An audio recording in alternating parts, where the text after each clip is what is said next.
تفتح نقاط ميوزك هاوس في بودابست تحت إشراف وإدارة أستاذ ياسر وتغطيات ناطية عزيز الفضائي.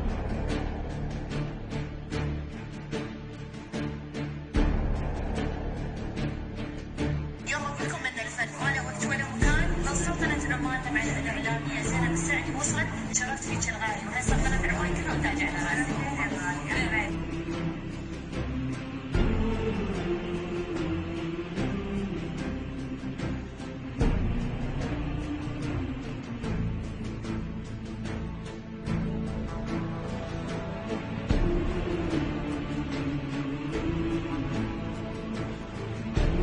اليوم زينب ماخذة دوري، بالعادة أنا اللي أسأل، لكن اليوم هي اللي راح تسألني. راح أشوف أسئلتها راح وين توصلنا. احتمال آخذ بها وراح سلطنة عمان وسبتها. يا مرحبا.